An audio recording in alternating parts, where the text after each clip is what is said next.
Hi student, कैसे आप सभी लोग? आशा करते हैं बहुत ही बढ़िया होंगे। तुम्हारा लेक्चर कक्षा 9वीं की तुम्हारी 1.2 जो एक्सरसाइज है मैथ से रिलेटेड है, उस एक्सरसाइज के संपूर्ण क्वेश्चंस का सॉल्यूशन मैं लेके आया हूँ। अच्छे से वीडियो को देख लीजिए ताकि बहुत ही जल्दी आपका समझ से एक्सरसाइज समाप्त हो सके। ठीक है, क्वेश्चन नंबर 1 आपका कह रहा है, व्याख्या कीजिए कि निम्नलिखित कथन सही है या गलत, अपने उत्तर की जांच की जैसा बोल रहा है। क्वेश्चन नंबर 1 के नीचे आपके स्टेटमेंट दिए गए हैं कथन, उन कथन को आपको पढ़ना है और ये समझना है कि कौन सही बोल रहा है, कौन सही गलत है। ठीक है, मतलब उसमें सच्चाई ढूंढना है, सच्चाई के हिसाब से आप सही गलत बता सकते हैं। ठीक है, इतना हो जाने के बाद में चलो ठीक है, अब आगे देखते हैं। क्वेश्चन नंबर 1 का जो तुम्हारा पहला स्टेटमेंट है उसमें कह रहा प्रत्येक अपरिमेय संख्या एक वास्तविक संख्या होती है, ऐसा बोल रहा है। ठीक है, ये तुम्हारा स्टेटमेंट जो है ना बिल्कुल सही है। ऐसा सही क्यों है इस चीज को जानते हैं। ठीक है, इसमें अपरिमेय संख्या और वास्तविक संख्या दो प्रकार की संख्या दिया है। ठीक है, दोनों प्रकार की संख्याओं में आपको देखो यहाँ पर अपरिमेय प्रत्येक अपरिमेय संख्या बोल रहा है और ये कह रहा वास्तविक संख्या होती है। तो वास्तविक संख्याओं में तुम्हारी परिमेय अपरिमेय पूर्णांक, धनात्मक पूर्णांक, ऋणात्मक पूर्णांक सभी मौजूद होते हैं, जैसे प्राकृतिक संख्या वगैरह सभी कुछ होता है वास्तविक संख्याओं में। तो फिर प्रत्येक अपरिमेय संख्या, अब जैसे मैंने बताया कि इसमें वास्तविक संख्या में तुम्हारी अपरिमेय संख्याएं भी मौजूद होती है, सारी अपरिमेय संख्या। तो इसका मतलब प्रत्येक जो अपरिमेय संख्या होगी इसी में पाई जाएगी। तो इसका मतलब ये कथन सही कह रहा है, बात ये है। ठीक है, अगला क्वेश्चन तुम्हारा यानी कि अगला स्टेटमेंट जो है ना तुम्हारा, उसमें कह रहा है संख्या रेखा का प्रत्येक बिंदु स्क्वायर रूट m के रूप का होता है, जहां m कोई प्राकृतिक संख्या है। m कोई प्राकृतिक संख्या है तो आप समझ सकते हैं कि m की जगह पे 1 2 3 आपको ऐसा पुट करना है बारी बारी से यहाँ पर। ठीक है, अब ये व्यंजक आपका जब m की जगह पे हम 1 पुट करेंगे तो आपका स्क्वायर रूट 1 बनेगा। स्क्वायर रूट 1 की वैल्यू आपकी 1 रहेगी। ठीक है, अब जगह अगर m की जगह पे अगर दूसरी प्राकृतिक संख्या अगर हम 2 पुट करें तो स्क्वायर रूट 2 बनेगा। स्क्वायर रूट 2 की वैल्यू अगर देखा जाए तो तुम्हारा 1.4 करके ऐसे निकलेगी। ठीक है, तो जब m मैंने 1 पुट किया तो तुम्हारा स्क्वायर रूट 1 की वैल्यू 1 मिल गई डायरेक्ट। अब जब मैंने इस m की जगह पे 2 पुट किया स्क्वायर रूट 2 आपका बनेगा, जिसकी वैल्यू ये आ रही है। तो 1 के बाद में 1.4, जबकि संख्या रेखा में देखा जाए तो 1 और 1.4 के बीच भी बहुत सारे ऐसे पॉइंट्स होते हैं जो तुम्हारा किसी संख्या को दर्शाया करते हैं। तो अब चूंकि ये पता चल रहा है कि स्क्वायर रूट m का जो मान आएंगे प्रत्येक परिमेय संख्या m के लिए, तो वो तो तुम्हारा संख्या रेखा का प्रत्येक बिंदु नहीं आ रहा है, क्योंकि जैसे m इक्वल टू 1 पुट किया 2 पुट किया तो मैंने देखा कि इसका जो मान आ रहा है 1 के बाद 1.4। अरे भाई 1 और 1.4 के बीच में भी बहुत सारी संख्या रेखा में संख्या मौजूद है जो तुम्हारी स्तूल नहीं करा पा रहा है। इसी के साथ साथ हम ये कह सकते हैं कि स्क्वायर रूट m जो है ना, ये जो बिंदु है आपका स्क्वायर रूट m रूपी जो बिंदु है ना, वो संख्या रेखा का मतलब ये है कि संख्या रेखा का जो प्रत्येक बिंदु है स्क्वायर रूट m के रूप का नहीं हो सकता, क्योंकि संख्या रेखा का जो बिंदु होता है वो एक संख्या दर्शाता है, और वो जो संख्या दर्शाता है तो प्रत्येक बिंदु का मतलब प्रत्येक संख्या इस रूप की होनी चाहिए, यानी कि इसके जरिए तुम्हारी संख्या रेखा का प्रत्येक बिंदु यानी कि प्रत्येक संख्या निकले। जहां m तुम्हारी प्राकृतिक संख्या है तो वो अगर पुट कर रहे हैं तो हम देख रहे हैं कि संख्या रेखा का प्रत्येक बिंदु नहीं निकल रहा है। जब 1 पुट किया तो तुम्हारा 1, जब 2 पुट किया तो इसकी वैल्यू तुम्हारी स्क्वायर रूट 2 की वैल्यू इसी के जरिए जो आई वो ये निकल रहा है। तो 1.4 ये बीच की संख्या है तुम्हारी, जो 1 और 1.4 के बीच में तुम्हारी संख्या है, जैसे 1.1 भी एक बनेगा। बहुत सारे ऐसे नंबर्स होते हैं जो वो दिखाई नहीं पा रहा है। और इसी के साथ साथ तुम्हारा अगर यहाँ पर अगर देखा जाए तो संख्या रेखा के जो अपने बिंदु है, जो ऋणात्मक संख्या होती है वो भी तुम्हारे संख्या रेखा के बिंदु है। और किसी भी प्राकृतिक संख्या के लिए तुम्हारा जो स्क्वायर रूट m की जो वैल्यू आएगी वो तुम्हारा पॉजिटिव नंबर हमेशा होता है, वो ऋणात्मक वाले नंबर तो दिखाई नहीं पा रहा। तो इसका मतलब ये कथन आपका गलत है। ठीक है, सही नहीं है, तो इसलिए तुम्हारा कथन गलत माना गया है। ठीक है, गलत है इतना। अब देखो थर्ड नंबर में कह रहा प्रत्येक वास्तविक संख्या एक अपरिमेय संख्या होती है, ऐसा बोल रहा है। देखो यहाँ पर प्रत्येक वास्तविक संख्या एक अपरिमेय संख्या होती है। एक्चुअली अपरिमेय संख्या जो होती है तुम्हारी वास्तविक संख्या में मौजूद होती है, क्योंकि वास्तविक संख्या में पाई जाती है परिमेय, अपरिमेय, सम, विषम, प्राकृतिक संख्या, तमाम प्रकार की संख्या। ठीक है, यानी कि प्रत्येक अपरिमेय संख्या उसमें पाई जा रही है। ठीक है, और अपरिमेय के साथ साथ तुम्हारी बहुत प्रकार की संख्याएं उसमें मौजूद है। अब प्रत्येक वास्तविक संख्या अपरिमेय तुम्हारी नहीं हो सकती। हाँ, कुछ वास्तविक संख्याएं हैं उसमें जो अपरिमेय का रूप धारण किए हुए हैं और उसमें मौजूद है, वो तो हैं जो कि क्या होंगी अपरिमेय संख्या। लेकिन कुछ संख्या तुम्हारी ऐसी हैं जो तुम्हारी सम मतलब पूर्णांक वगैरह, ठीक है, जैसे धनात्मक पूर्णांक, ऋणात्मक पूर्णांक, जीरो पूर्णांक और तुम्हारे प्राकृतिक संख्या वगैरह, वो तो उसमें है, वो तो इसमें कहाँ पाए जाएंगे। जब वो वाले उस प्रकार के नंबर्स तुम्हारे इसमें पाए ही नहीं जाएंगे तो हम ये नहीं कह सकते कि प्रत्येक वास्तविक संख्या एक अपरिमेय संख्या है। ठीक है, इसलिए तुम्हारा ये स्टेटमेंट गलत चला गया। तो इस प्रकार से क्वेश्चन नंबर 1 के तीनों स्टेटमेंट का जवाब आपको मिल चुका है। उसके बाद में क्वेश्चन नंबर 2 को समझते क्या कह रहा है। इसमें कह रहा है क्या सभी धनात्मक पूर्णांकों का वर्गमूल एक अपरिमेय संख्या होती है, यदि नहीं तो एक ऐसी संख्या का उदाहरण दीजिए जिसका वर्गमूल एक परिमेय संख्या हो, ऐसा बोल रहा है। ठीक है, तो क्वेश्चन नंबर 2 का जवाब जानने के लिए हमें देखो सबसे पहले उसने ये कहा कि क्या सभी धनात्मक पूर्णांकों का वर्गमूल एक अपरिमेय संख्या होती है। तो ये देखो हमें डायरेक्टली पता, हम बोल देंगे सीधा नहीं, क्योंकि हमें एक्चुअली में पता है कि सभी धनात्मक पूर्णांकों का वर्गमूल आपका एक अपरिमेय संख्या नहीं होता है। ठीक है, यहाँ जैसे कहा। ठीक है, अब देखना जैसे मैंने सॉल्यूशन में नहीं पहले जवाब दिया, अब उसका कारण बता रहे हैं। जैसे मैंने 3 और 4 दो धनात्मक पूर्णांक लिए, अब दोनों धनात्मक पूर्णांकों का क्या किया, वर्गमूल किया। जैसे 3 का वर्गमूल किया तो ये आपका जो मान आया √3, ये एक अपरिमेय संख्या होता है, आप लोग जानते हैं। ठीक है, इतना होने के बाद में अब दूसरी जो तुम्हारी धनात्मक पूर्णांक मैंने लिया था उसका वर्गमूल किया तो वो तो आ गया 2 एक अपरिमेय संख्या होता है। ठीक है, तो यहाँ से मैंने देखा कि दो धनात्मक पूर्णांक जो मैंने 3 और 4 लिए, तो दोनों धनात्मक पूर्णांक तुम्हारे मतलब दोनों धनात्मक पूर्णांकों का वर्गमूल तुम्हारा अपरिमेय संख्या नहीं आया, एक का आया है, एक का तुम्हारा अपरिमेय न होगी, परिमेय हो गया। तो इसका मतलब ये जो कथन है कि क्या सभी धनात्मक पूर्णांकों का वर्गमूल अपरिमेय होता है या होती है, ये तुम्हारा पूर्ण रूप से सही नहीं। मतलब अगर ये कह देता कि कुछ धनात्मक पूर्णांकों का वर्गमूल अपरिमेय होता, तब ये सही हो जाता।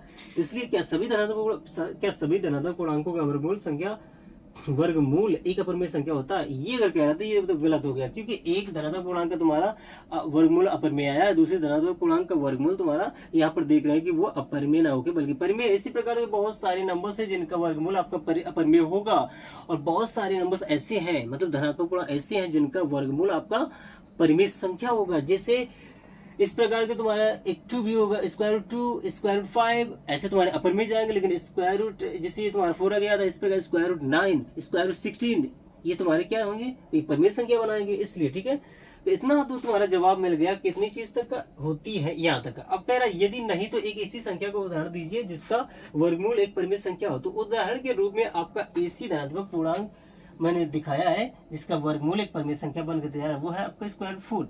अब ऐसे ही √9 भी हो सकता है, √16 भी हो सकता है, √25 भी हो सकता है, बहुत सारे हैं।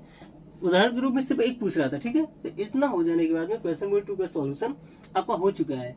ऐसी ही अगला क्वेश्चन नंबर आपका जो 3rd है उस चीज को देखते हैं। इसमें कह रहा है कि दिखाइए कि √5 को संख्या रेखा में दर्शाया जा सकता है। ठीक है, इसमें √5 को तुम्हारा कह रहा है कि इसे संख्या रेखा में दिखाया जा सकता है क्या। ठीक है, तो इसे देखो दिखाना है। ठीक है, अब इसको कैसे दिखाएंगे, देखो सबसे पहले क्या करेंगे, एक हम संख्या रेखा का निर्माण करेंगे। ठीक है, संख्या रेखा कैसे होती है, देखो इस प्रकार से बनाया, एक तरफ एरो दिखाया, इस तरफ भी तुम्हारी ये संख्या रेखा ऐसी बढ़ती एरो होता है, लेकिन क्या है इस पार्ट से हमें मतलब नहीं, जीरो के इस तरफ से हमें कोई मतलब नहीं, इसलिए उस पार्ट को नहीं दिखाया। ठीक है, तो यहाँ पर 0 पॉइंट एक तुम्हारा जो पहला पॉइंट है उस पर 0 माना, उसके बाद में एक निश्चित डिस्टेंस आगे बढ़े और पहला पॉइंट उसे माना। ठीक है, इसके सापेक्ष वो पहला पॉइंट होगा, उससे 1 मान लिया। अब इतनी ही डिस्टेंस का तुम्हारा अगला पॉइंट एक देखा, उस पॉइंट को इसकी अपेक्षा मैंने नाम दिया दूसरा क्रम, यानी कि सेकंड नंबर। तो सेकंड यानी कि सेकंड का मतलब सेकंड स्टेप।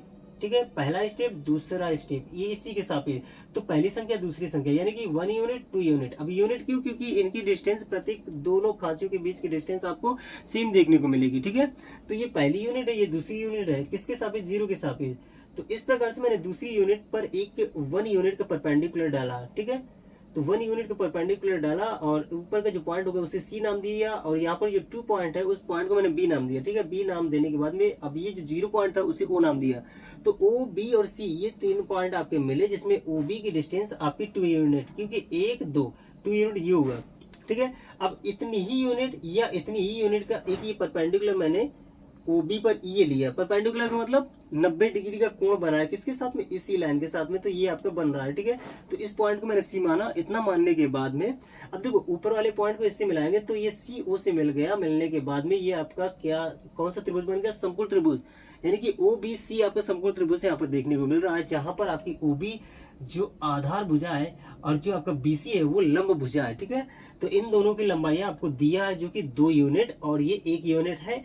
अब चूंकि ये OC जो है ये आपका समकोण त्रिभुज की कर्ण कहलाती है। इसकी तो लंबाई पता नहीं है, इसकी लंबाई पता करने के लिए हम क्या करेंगे, पाइथागोरस प्रमेय का लागू करेंगे। क्योंकि समकोण, किसी भी समकोण त्रिभुज में किन्हीं भी दो भुजाएं देने के बाद में तीसरी भुजा जब पूछ रहा हो तो आपको पाइथागोरस नाम का इक्वेशन काम करता है। उसी इक्वेशन के हिसाब से आपके तीन टर्म में से, तीन साइड में से दो साइड दिए होने के बाद में तीसरी की वैल्यू पता हो जाती है। जैसे आपको ये दोनों साइड दिया है, इसको पूछ रहा है, ठीक है, OB और ये आपका BC, देखो ये दिया था, ठीक है। अब ये OC पूछ रहा था, इसी के फॉर्मूले के हिसाब से इसमें क्या होता है कि जो सबसे बड़ी वाली भुजा जिसे कर्ण बोला जाता है, कर्ण का स्क्वायर बराबर होता है आधार और लंब के वर्गों का योग के, ठीक है। तो देखो आधार ये हो गया, लंब आपका ये, इनका वर्ग कर डाला, फिर बीच में प्लस लगाया, योग, उसी के बराबर ये OC का स्क्वायर दिखाया गया। तो फॉर्मूले में वैल्यू पुट कर देंगे। OB आपका 2 है, ठीक है, 2 पुट किया, 2 का स्क्वायर प्लस, अब BC आपका है 1 किया, 1 का स्क्वायर आपका हो गया, 2 का स्क्वायर 4, 1 का स्क्वायर 1, बीच में लगा प्लस, तो आपका 4 + 1 = 5। इतना हो जाने के बाद में ये चल रहा है किसके बराबर, OC स्क्वायर, यानी कि OC के वर्ग के बराबर है 5। अब हमें क्या करना, OC निकालना है। तो हमें वर्ग को खत्म करने के लिए दो इस पक्ष का वर्गमूल लेना पड़ेगा। जब इस पक्ष का वर्गमूल लेंगे तो इस पक्ष का वर्गमूल लेंगे, ठीक है। इतना हो जाने के बाद में देखो वर्गमूल को ये वर्ग खत्म कर देगा, ठीक है। तो ये OC आपका फ्री हो जाएगा। लेकिन यहाँ पर तुम्हारा वर्ग था नहीं, तो इसके ऊपर तो वर्गमूल बना ही रहेगा, ठीक है। तो OC/√5 ये चीज जो आपका बना, तो अब हम OC के ऊपर √5 दिखा सकते हैं। इतना दिखाने के बाद में अब क्या करेंगे, ये प्रकार में पेंसिल को फिट करेंगे, प्रकार की नोक को यहाँ रखेंगे O पॉइंट पर, और जो आपका पेंसिल की जो नोक होगी उसे C पॉइंट पर रखेंगे। C पॉइंट पर रखने के बाद में अब क्या करेंगे, ऐसे ही यहाँ कम ज्यादा नहीं करेंगे, ठीक है, कम ज्यादा ना करते हुए इस प्रकार से ऐसे से लाएंगे और कहाँ पर कटाएंगे, संख्या रेखा पर।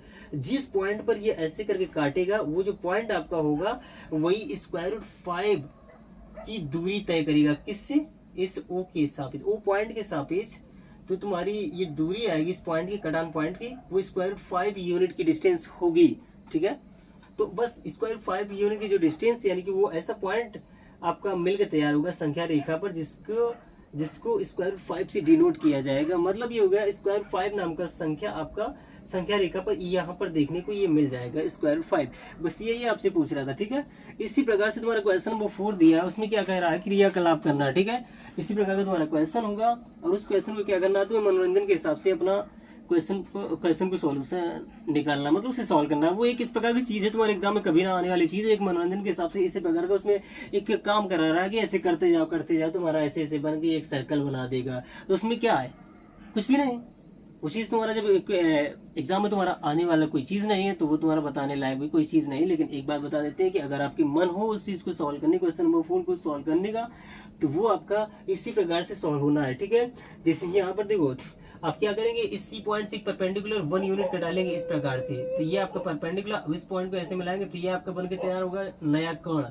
तो फिर इसकी इन दोनों साइडों के हिसाब से √5 और 1 के हिसाब से आपको पाइथागोरस लगाएंगे और ये वर्ग कर डालेंगे, खोल डालेंगे, तो ये आपका नया कर्ण जो मिलेगा आपका क्या हो जाएगा, हाँ √5 5 + 1, हाँ √6 मिलेगा, √6। फिर ये ऐसे करते चले जाओ, फिर ऐसे करते चले जाओ, फिर ऐसे करते चले जाओ, ये आपका सर्कल बना डालेगा। वो चीज़ पूछ रहा है, वो आपका कभी भी क्वेश्चन तुम्हारा एग्जाम में नहीं पूछा जाएगा।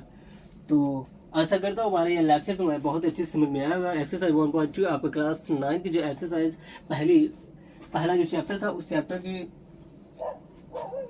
एक्सरसाइज की समाप्ति हुई है। तो आप लोग अब हमारी अगली एक्सरसाइज जो 1.3 है, जो खासकर आप ही लोगों की, हमारी क्या है, हम तो आप लोगों को ज्ञान बांट रहे हैं, ठीक है। तो उस चीज़ के लिए आप लोग अच्छे से तैयार रहेंगे और हमारे अच्छे खासे लेक्चर को देखने के लिए इसी प्रकार से हमसे जुड़े रहें और हमारे चैनल को सब्सक्राइब कीजिए, लाइक एंड शेयर कर हमें सपोर्ट देने का प्रयास कीजिए। क्योंकि अभी हम आप लोगों के लिए जो अपना काम शुरू किए हुए हैं वो अभी ज़्यादा पुराना नहीं है, लेकिन पूरा प्रयास करूँगा आप लोगों को अच्छा नॉलेज देने का और अच्छा गाइडलाइन देने का, ताकि आप लोग अपने एग्ज़ाम में बहुत ही अच्छे से परफॉर्म कर सके। तो मिलते हैं अगले वीडियो में।